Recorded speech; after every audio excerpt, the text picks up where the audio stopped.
Hello दोस्तों, स्वागत है आप सभी लोगों का सीटेट 2022 की एक और न्यू क्लास में। तो दोस्तों, आज की हमारी मनोवैज्ञानिक क्लास में हम लोग 25 इंपॉर्टेंट क्वेश्चंस करने वाले हैं, जो कि सीटेट ही नहीं बल्कि जितने भी टेट एग्जाम्स हैं ना, जैसे कि MP TET, REET, KVS, UP TET, B TET, S TET.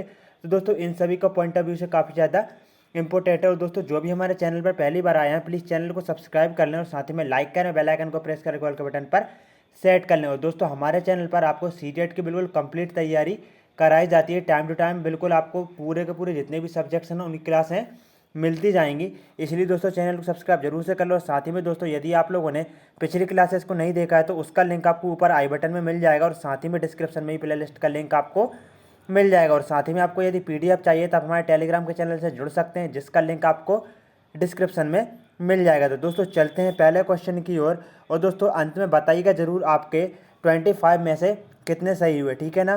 तो दोस्तों, पहला क्वेश्चन है, वृद्धि को प्रभावित करने वाला कारक है। तो दोस्तों, वृद्धि को प्रभावित करने वाला कारक कौन सा है? पर्यावरण, आहार, स्वास्थ्य या फिर ये सभी? तो दोस्तों बताइएगा, वृद्धि को प्रभावित करने वाला कारक कौन सा है। दोस्तों, जो वृद्धि रहती है ना, विकास और वृद्धि, तो वृद्धि का सीधा सा मतलब रहता है बाहरी परिवर्तन। जैसे कि दोस्तों, आपके जो शारीरिक वृद्धि होती है ना, जैसे कि आपकी लंबाई बढ़ना, मोटाई, ठीक है ना, मोटाई वगैरह, तो ये सब क्या है, वृद्धि को दर्शाता है। तो दोस्तों, वृद्धि को प्रभावित करने वाले कारक कौन कौन से? पर्यावरण भी है और दोस्तों आहार भी है। यदि आप अच्छा पौष्टिक आहार लेंगे तो आपकी ज़्यादा से ज़्यादा वृद्धि होगी, तो वृद्धि को यह प्रभावित करता है। और स्वास्थ्य भी, यदि दोस्तों आप बीमार हो जाते हैं तो आपका शारीरिक विकास भी आपने देखा होगा, ठीक है ना, आप कितने कमज़ोर हो जाते हैं। तो ये तीनों के तीनों जो तत्व हैं, मतलब कि दोस्तों पर्यावरण, आहार, स्वास्थ्य, ये तीनों के तीनों कारक जो है ना, वृद्धि को प्रभावित करते हैं। तो लास्ट वाला बिल्कुल सही होने वाला है, ये सभी। और दोस्तों, आप जिन्होंने भी हमारे चैनल को सब्सक्राइब नहीं किया, प्लीज़ चैनल को सब्सक्राइब कर लें, एकेएस करियर एग्जाम स्टडी को, जो कि आपको दोस्तों सीटेट ही नहीं बल्कि जितने भी टेट एग्जाम्स हैं ना, उन सभी की प्रिपरेशन कराता है। नेक्स्ट क्वेश्चन है, अनुभव द्वारा व्यवहार में परिवर्तन क्या कहलाता है। दोस्तों, ये एक परिभाषा है, ठीक है ना। अनुभव द्वारा व्यवहार में परिवर्तन क्या कहलाता है, ये एक परिभाषा भी है जो कि गेट्स व अन्य ने दी है। लेकिन दोस्तों, यहाँ पर पूछा जा रहा है कि जो अनुभव के द्वारा व्यवहार में जो परिवर्तन होता है वह क्या कहलाता है?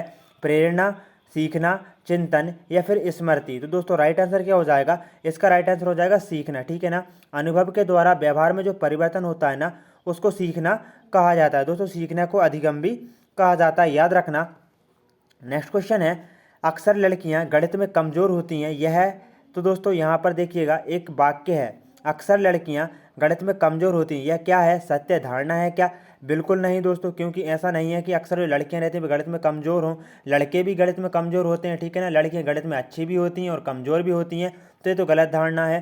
सेकंड देखेंगे, लैंगिक पूर्वाग्रह पर आधारित धारणा, बिल्कुल ये वाला सही हो जाएगा। लेकिन दोस्तों, हम लोगों को चारों के चारों ऑप्शन देखना है, क्योंकि जो सबसे ज़्यादा बेहतर होता है ना, हमको उसी पर टिक करना है, ठीक है ना। अनुसंधान आधारित धारणा, तो दोस्तों ये तो बिल्कुल ही गलत है, और ये सभी, ये वाला भी गलत है, ठीक है ना। तो दोस्तों, ये सेकंड वाला बिल्कुल सही हो जाएगा। अक्सर लड़कियां गणित में कमज़ोर होती हैं, ये एक लैंगिक पूर्वाग्रह पर आधारित धारणा है। मतलब कि दोस्तों, ये लैंगिक जो रूढ़िबद्धता है ना, उसकी ओर इशारा करता है। क्योंकि दोस्तों, ऐसा नहीं है कि अक्सर जो लड़कियां हैं ना, वही सिर्फ गणित में कमज़ोर हों, ऐसा नहीं है। लड़के भी हो सकते हैं कमज़ोर, ठीक है ना, और लड़कियां गणित में अच्छी भी हो सकती हैं। तो दोस्तों, इसका right answer option number second हो जाएगा। नेक्स्ट क्वेश्चन को देखेंगे, अधिगम का क्रिया प्रसूत अनुबंधन सिद्धांत किसके द्वारा दिया गया है। तो दोस्तों बताइएगा, जो अधिगम का जो क्रिया प्रसूत अनुबंधन का सिद्धांत है ना, वह किसके द्वारा दिया गया है। मैं आपको यहाँ पर ओनली तीन ऑप्शन देता हूँ, ठीक है ना, फोर्थ वाला कार्ड देता हूँ, ठीक है ना। तो आपको तीनों में से बताइएगा, अधिगम का क्रिया प्रसूत अनुबंधन सिद्धांत किसके द्वारा दिया गया है। थॉर्नडाइक के द्वारा, स्किनर के द्वारा या फिर पियाजे के द्वारा। तो दोस्तों, जो अधिगम का क्रिया प्रसूत अनुबंधन का जो सिद्धांत है ना, यह स्किनर के द्वारा दिया गया है। अब दोस्तों, बात स्किनर की हो रही है, तो स्किनर ने जो क्रिया प्रसूत अनुबंधन का सिद्धांत दिया है ना, उसमें इन्होंने चूहों पर प्रयोग किया है, ठीक है ना। किस पर प्रयोग किया है? चूहों पर प्रयोग किया है। और दोस्तों, एक बॉक्स का प्रयोग किया है, जिसको इन्होंने क्या कहा? जिसको इन्होंने स्किनर बॉक्स कहा। तो दोस्तों, याद रखना, कौन सा बॉक्स कहा है? स्किनर बॉक्स कहा है। तो इस प्रकार से आ सकता है कि स्किनर ने बॉक्स को क्या कहा, मतलब कि जो जिस जिस बॉक्स का उन्होंने प्रयोग किया था, तो उसको इन्होंने स्किनर बॉक्स कहा है। तो याद रखना। अब थोड़ी सी बात हम थॉर्नडाइक की कर लेते हैं। दोस्तों, थॉर्नडाइक जो है ना, इन्होंने प्रयास एवं त्रुटि का सिद्धांत दिया है। कौन सा सिद्धांत दिया है?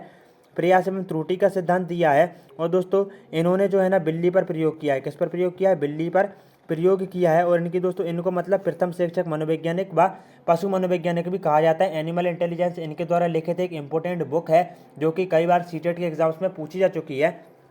और साथ ही में दोस्तों जो थॉर्नडाइक है ना, इन्होंने सीखने के 3 नियम मतलब कि जो 3 नियम और मुख्य नियम है, जो कि वो सहायक नियम 5 दिए हैं। सीखने के 3 नियम में इनका पहला नियम है तत्परता का नियम, ठीक है ना। दूसरा नियम हो जाएगा अभ्यास का नियम, और तीसरा नियम हो जाएगा कौन सा, प्रभाव का नियम। कौन सा नियम हो जाएगा दोस्तों, प्रभाव का नियम हो जाएगा। और दोस्तों इनके जो नियम है ना, वह 3 नियम मतलब 5 नियम जो है ना सहायक नियम है। गाइज हम लोगों ने जो है ना थॉर्नडाइक के सिद्धांत को कम्प्लीटली पढ़ लिया है, जिसकी प्लेलिस्ट का लिंक दोस्तों आपको डिस्क्रिप्शन में बिल्कुल मिल जाएगा, और साथ ही में आपको ऊपर आई बटन में भी दिख रहा होगा, तो वहाँ जाकर भी आप लोग देख सकते हैं, ठीक है ना। तो दोस्तों वहीं पर हम प्याजे की थोड़ी सी बात कर लेते हैं। दोस्तों जो प्याजे हैं ना, इन्होंने विकास की 4 अवस्थाएं दी हैं। कितनी अवस्थाएं दी हैं विकास की, इन्होंने 4 अवस्थाएं दी हैं। कौन कौन सी अवस्थाएं दी हैं एक बार देख लेंगे। इनकी पहली अवस्था है संवेदी गामक अवस्था। कौन सी अवस्था है, संवेदी गामक अवस्था, जो कि जन्म से लेकर 2 वर्ष तक की है। उसके बाद इन्होंने दी है पूर्व संक्रियात्मक अवस्था, जो कि 2 से लेकर 7 वर्ष तक की है। उसके बाद इनकी आ जाएगी मूर्त संक्रियात्मक अवस्था। कौन सी अवस्था, मूर्त संक्रियात्मक अवस्था, जो कि 7 से लेकर 11 वर्ष तक की। अक्सर ये वाली जो अवस्था है ना, इसकी अवधि पूछ ली जाती है, तो याद रखना। और जो अंतिम है ना, वह है अमूर्त संक्रियात्मक अवस्था। कौन सी अवस्था, अमूर्त संक्रियात्मक अवस्था, जो कि 11 से लेकर ऊपर या यूं कहें 15 वर्ष तक रहती है। तो दोस्तों याद रखना, इंपॉर्टेंट है ये सभी के सभी फैक्ट्स। आगे देखेंगे। अब प्याजे से ही क्वेश्चन आ गया है। प्याजे के अनुसार 2 से 7 वर्ष के बीच एक बच्चा संज्ञानात्मक विकास की डैश अवस्था में है। तो मैंने आपको लास्ट क्वेश्चन में ही बताया दोस्तों, पूरी की पूरी जितनी भी अवस्था है ना, उनकी अवधि भी आपको याद रखना है। 2 से लेकर 7 वर्ष तक की अवस्था कौन सी रहती है, पूर्व संक्रियात्मक अवस्था रहती है। गाइज अब हम लोग जो है ना अवस्थाओं से रिलेटेड कुछ इंपॉर्टेंट पॉइंट्स को भी देख लेते हैं। सबसे पहले हम देखेंगे दोस्तों, जन्म से लेकर जो 2 वर्ष तक की अवस्था है, कौन सी अवस्था है दोस्तों, वह है संवेदी गामक अवस्था। दोस्तों संवेदी गामक अवस्था जो है ना, इसमें दोस्तों जो बच्चे रहते हैं ना, वह इंद्रियों के माध्यम से सीखते हैं, ठीक है। किसके माध्यम से सीखते हैं, इंद्रियों के माध्यम से सीखते हैं। सीधा पूछ लिया जाता है कि बच्चे संवेदी गामक अवस्था में किसके माध्यम से सीखते हैं, तो इंद्रियों के माध्यम से सीखते हैं। इंद्रियों का मतलब हो जाएगा आँख, कान, त्वचा, ठीक है ना। अब बच्चा बचपन में जन्म से लेकर 2 वर्ष तक जो भी सीखता है ना, वह देख कर सुनकर इस प्रकार से सीखता है। तो हम कह सकते हैं कि जो प्याजे के द्वारा दी गई संवेदी गामक अवस्था है ना, उसमें बच्चा इंद्रियों के माध्यम से सीखता है। उसके बाद हम पूर्व संक्रियात्मक अवस्था की बात करें, 2 से लेकर 7 वर्ष तक की है। इसमें जो एक बच्चा रहता है ना, प्रतीकात्मक खेल खेलता है। कैसे खेल खेलता है, प्रतीकात्मक खेल खेलता है। अब प्रतीकात्मक खेल का मतलब क्या रहता है, आपने देखा होगा दोस्तों, कोई पेशेंट बन जाता है, कोई डॉक्टर बन जाता है, ठीक है। इस प्रकार से मतलब है क्या करते हैं, प्रतीकात्मक खेल खेलते हैं। एक बात और दोस्तों, वह कौन सी अवस्था है जिसमें बच्चे मतलब कि समस्या को तो सॉल्व कर लेते हैं, लेकिन उसके पीछे के नियम को नहीं जान पाते हैं, तो वह अवस्था पूर्व संक्रियात्मक अवस्था ही है। अब बात कर लेंगे मूर्त संक्रियात्मक अवस्था, मोस्ट इंपोर्टेंट है।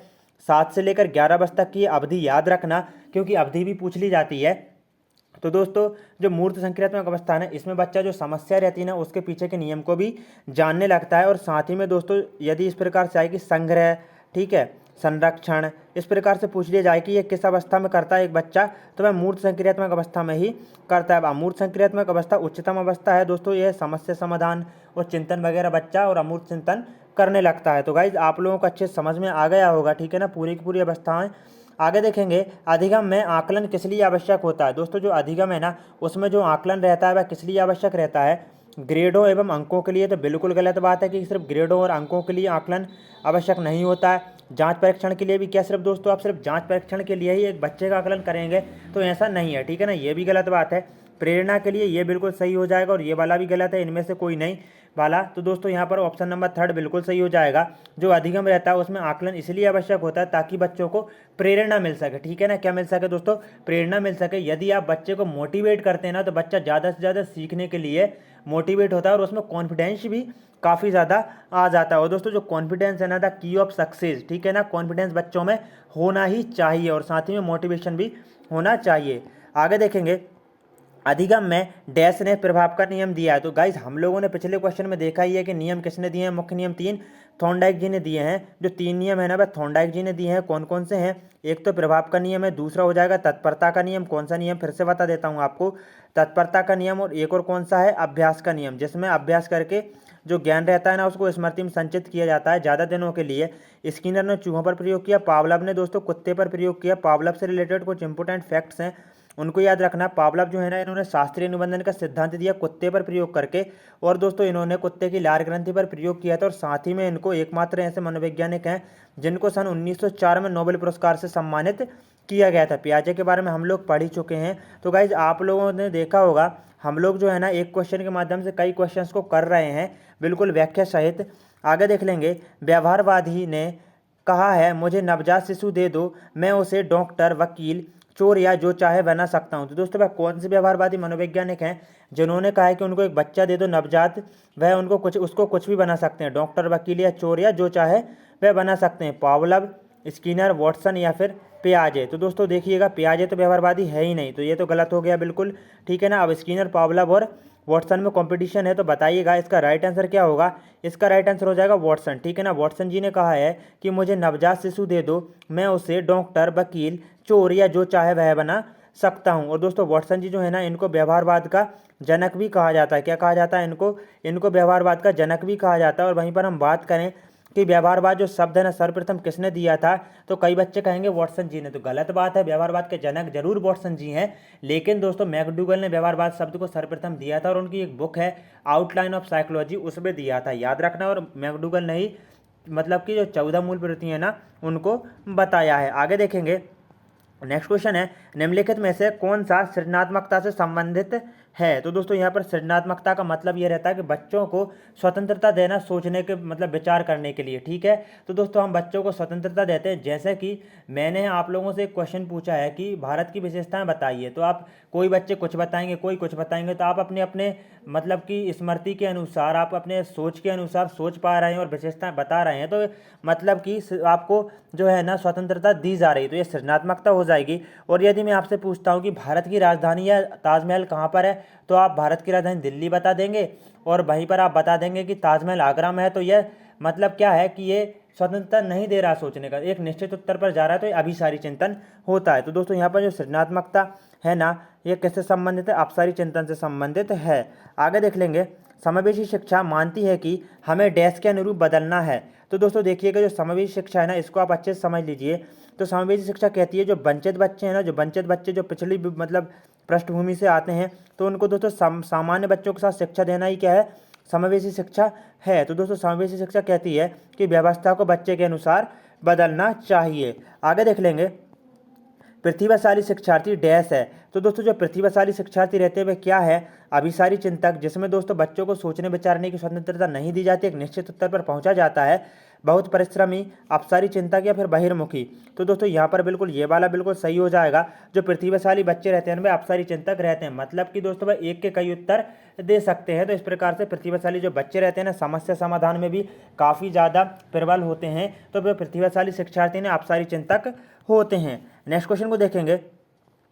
140 से अधिक बुद्धिलब्धि वाले बच्चों को किस श्रेणी में रखेंगे। तो दोस्तों जो मतलब कि वैज्ञानिक है ना टर्मन, उनके द्वारा दोस्तों जो बुद्धिलब्धि है ना उनकी अलग अलग श्रेणी निर्धारित की गई हैं। तो जो 140 से ऊपर के जो विद्यार्थी रहते हैं ना उनको प्रतिभाशाली श्रेणी में रखा जाता है। और 90 से लेकर यदि हम 110 तक जाते हैं, तो दोस्तों 91 से 110 तक तो वह सामान्य बुद्धि के आ जाएगा। ठीक है ना। और दोस्तों 70 से नीचे यदि हम आते हैं या 80 से नीचे भी, तो मंदबुद्धि के रूप में जाना जाता है। आगे देख लेंगे। नेक्स्ट क्वेश्चन को देखेंगे।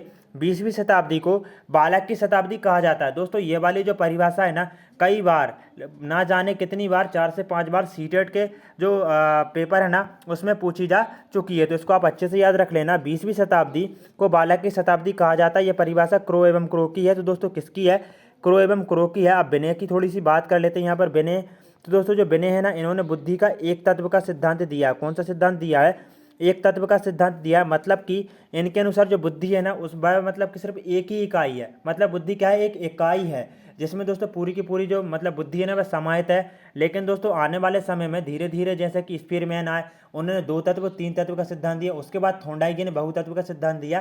तो इस प्रकार से दोस्तों जो बुद्धि है ना वह कई तत्वों का समूह है, थोंडाई जी कहते हैं। और हॉवर्ड गार्डनर ने भी बहुबुद्धि का सिद्धांत दिया है। तो दोस्तों बुद्धि के भी कई सिद्धांत हैं, इनकी भी दोस्तों अब क्लास मिल जाएगी, इसलिए आप चैनल को सब्सक्राइब जरूर से कर लें। ये जो परिभाषा है क्रो एवं क्रो ने दी है।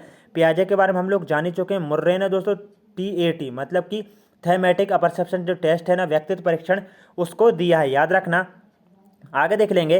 गर्भधारण से शिशु के जन्म की अवधि को क्या कहते हैं। दोस्तों जब गर्भधारण होता है तो उससे जो शिशु के जन्म की जो अवधि रहती है ना उसको क्या कहा जाता है, क्या बाल्यावस्था कहा जाता है, जो कि 6 से लेकर 12 वर्ष तक की रहती है। शिशु अवस्था मतलब कि शैशव अवस्था जो कि जन्म से लेकर 5 वर्ष तक की रहती है। किशोर अवस्था जो कि 12 से लेकर 18 वर्ष तक या ज़्यादा तक भी रहती है। प्रसव पूर्व काल, ठीक है ना दोस्तों, गर्भधारण से शिशु के जन्म की अवधि को प्रसव पूर्व काल कहा जाता है दोस्तों। मतलब कि जो गर्भधारण रहता है, जो गर्भधारण का समय रहता है ना, 280 दिन से 290 दिन, 270 से 280 दिन के लगभग रहता है। 9 महीने, याद रखना 9 महीने 10 दिन होता है, ठीक है ना, याद रखना, लगभग बता रहा हूँ, ठीक है ना गाइज। आगे देखेंगे, पियाजे के अनुसार प्रथम अवस्था में बच्चा किसके माध्यम से अधिक सीखता है। तो दोस्तों हम लोग देख ही चुके हैं पियाजे की पूरी अवस्था अकॉर्डिंग टू हमको पियाजे बताना है। पियाजे के अनुसार प्रथम अवस्था में जो बच्चा रहता है ना, वह इंद्रियों के माध्यम से सीखता है। किसके माध्यम से सीखता है? इंद्रियों के माध्यम से सीखता है। आपने देखा होगा प्रथम अवस्था कौन सी अवस्था है? जन्म से लेकर 2 वर्ष तक की अवस्था कौन सी अवस्था है? संवेदी गामक अवस्था, जिसमें बच्चा क्या करता है, जन्म से 2 वर्ष तक बच्चा अब मूर्त चिंतन थोड़ी करने लगेगा ना, तो बच्चा देखेगा सुनेगा तो अपनी इंद्रियों के माध्यम से सीखता है। तो इसका राइट आंसर ऑप्शन नंबर 2 हो जाएगा। मूर्त चिंतन मूर्त अवस्था में करता है, जो कि 7 से 11 वर्ष तक की। अमूर्त चिंतन 11 से 15 वर्ष तक। अमूर्त जो है औपचारिक संकीर्तन अवस्था में करता है। आगे देखेंगे, विकास के किस काल को अत्यधिक दबाव और तनाव का काल कहा जाता है? मोस्ट इंपोर्टेंट क्वेश्चन है दोस्तों, इस पर स्टार लगा लेना, वेरी इंपोर्टेंट है कि विकास के किस काल को अत्यधिक दबाव और तनाव का काल कहा जाता है? बाल्यावस्था 6 से लेकर 12 वर्ष तक, एक बार फिर बताऊंगा। शिशु अवस्था या शैशव अवस्था कब से कब तक रहती? 0 से लेकर 5 वर्ष तक की रहती। किशोर अवस्था 12 से लेकर 18 वर्ष तक। तो दोस्तों प्रसव पूर्व काल तो गर्भधारण से जन्म तक रहती है। तो दोस्तों यहाँ पर जो दबाव और अत्यधिक तनाव का काल स्टैनली हल ने कहा है और किशोर अवस्था को कहा जाता है, और स्टैनली हल ने ही एंडोलेंसेस नाम की पुस्तक का मतलब जो है ना लिखी है, याद रखना। आगे देखेंगे, पियाजे मुख्य रूप से किसके अध्ययन के लिए जाने जाते हैं? दोस्तों पियाजे जो है ना, इन्होंने विकास की 4 अवस्थाएं दी और संज्ञानात्मक विकास का सिद्धांत इन्होंने दिया है। दोस्तों इनके सिद्धांत को भी हम लोगों ने कंप्लीटली पढ़ लिया है। जितने भी इंपॉर्टेंट जो पॉइंट्स हैं ना पियाजे के सिद्धांत के, तो दोस्तों उनके सिद्धांत में हम लोगों ने डिस्कस किया है, जिसका लिंक आपको ऊपर आई बटन में दिख रहा होगा, तो वहां जाकर आप लोग पढ़ सकते हैं। आगे देखेंगे, सीखने में प्रयास और भूल के सिद्धांत का प्रतिपादन किसने किया है दोस्तों? तो बताइएगा, सीखने में जो प्रयास एवं भूल का सिद्धांत है ना, उसका प्रतिपादन किसने किया है? पावलव ने, स्किनर ने, या फिर थॉर्नडाइक ने? आप तीनों के तीनों ऑप्शंस में से बता दीजिए। पावलव ने कुत्ते पर प्रयोग करके दोस्तों 1904 में नोबेल पुरस्कार को जीता था, ठीक है ना, उसकी लार ग्रंथि पर प्रयोग किया था। स्किनर ने चूहों पर प्रयोग किया था। किस पर प्रयोग किया था? चूहों पर प्रयोग करके तो क्रिया प्रसूत अनुबंधन का सिद्धांत दिया था। दोस्तों जो थॉर्नडाइक ने, इन्होंने प्रयास एवं भूल का सिद्धांत दिया था। इन्होंने सीखने के 3 नियम, तत्परता का, अभ्यास का और प्रभाव का नियम दिया। और वहीं पर इनको एनिमल इंटेलिजेंस नाम की जो पुस्तक है, इन्होंने इसको मतलब वर्णित करने का मतलब इनको निर्माण करने का श्रेय जाता है, बना मतलब लिखने का श्रेय जाता है, ठीक है। और वहीं पर हम बात कर लेंगे, इनको प्रथम शिक्षक मनोवैज्ञानिक भी कहा जाता है। बिल्ली पर इन्होंने प्रयोग किया है। आगे देख लेंगे, आनुवांशिकता डैश का गठन है। दोस्तों जो आनुवांशिकता है किसका गठन है? मनोवैज्ञानिक, आनुवांशिक, मानसिक या फिर वातावरण। तो दोस्तों जो आनुवांशिक है ना, वह जो है ना, वह आनुवांशिक का गठन है। किसका गठन है? आनुवांशिक का गठन है। आगे देखेंगे, कोहलर निम्नलिखित में से किससे संबंधित है? दोस्तों जो कोहलर है ना, मोस्ट इंपोर्टेंट है। इनके सिद्धांत को भी हम लोगों के द्वारा पढ़ लिया जाएगा। अभी दोस्तों आने वाली जो क्लासेस है ना, उनमें हम दोस्तों कोहलर के सिद्धांत को पढ़ने वाले हैं, इसलिए आप चैनल को सब्सक्राइब जरूर से कर लें ताकि आपको नोटिफिकेशन मिलता जाए। कोहलर निम्नलिखित में से किससे संबंधित है? अधिगम का सिद्धांत, अभिप्रेरणा का सिद्धांत, विकास का सिद्धांत या फिर व्यक्तित्व का सिद्धांत। तो दोस्तों जो कोहलर है ना, ये अधिगम के सिद्धांत से संबंधित है। इन्होंने सूझ या अंतर्दृष्टि का सिद्धांत दिया है चिंपैंजी पर प्रयोग कर। तो मोस्ट इंपोर्टेंट है दोस्तों, याद रखना। आगे देख लेंगे, अवधारणाओं का विकास मुख्य रूप से डैश का हिस्सा है। कई बार ये क्वेश्चन आ चुका है सीटेट में। तो जो अवधारणा है ना, उनका विकास मुख्य रूप से किसका हिस्सा है? शारीरिक विकास, सामाजिक विकास, बौद्धिक विकास या फिर संवेगात्मक विकास। तो देखिएगा दोस्तों, शारीरिक विकास, सामाजिक विकास तो होगा ही नहीं, ना ही संवेगात्मक विकास होगा, बल्कि जो अवधारणा है ना, मानसिक विकास से संबंधित। और मानसिक विकास दोस्तों बौद्धिक विकास से भी रिलेटेड है। तो इसका राइट आंसर ऑप्शन नंबर 2 हो जाएगा। नेक्स्ट क्वेश्चन देखेंगे, सीखने के अंतर्दृष्टि सिद्धांत को किसने बढ़ावा दिया था? तो दोस्तों अभी हम लोगों ने कोहलर के बारे में पढ़ा, तो कोहलर ने ही अंतर्दृष्टि के जो सिद्धांत है ना, उसका प्रतिपादन किया है। आपका ऑप्शन है स्किनर, पियाजे, पावलोव या फिर गेस्टल्ट सिद्धांतवादी। तो दोस्तों जो सीखने का अंतर्दृष्टि सिद्धांत है ना, इसको गेस्टल्टवादी जो सिद्धांतवादी है ना, जैसे कि कोहलर, कोफका, वर्धीमर वगैरह, इन्होंने बढ़ावा दिया था। इन्होंने चिंपैंजी पर प्रयोग किया था। इन्होंने 2 प्रयोग किए थे। एक तो दोस्तों ऊपर जो है ना, मतलब कि जो केले लटका दिए थे, तो बच्चा जो मतलब बच्चा कह रहा हूँ, जो चिंपैंजी है ना, उसने क्या किया था दोस्तों, बॉक्स को रख कर जो उनको उस पर चढ़ के अपने जो केले है उसको प्राप्त कर लिया। एक छड़ी वाला भी किया था। तो याद रखना इसके सिद्धांत को, मतलब जो इस सिद्धांत है ना, इसको हम पढ़ने वाले हैं, इसलिए चैनल सब्सक्राइब जरूर से कर लें।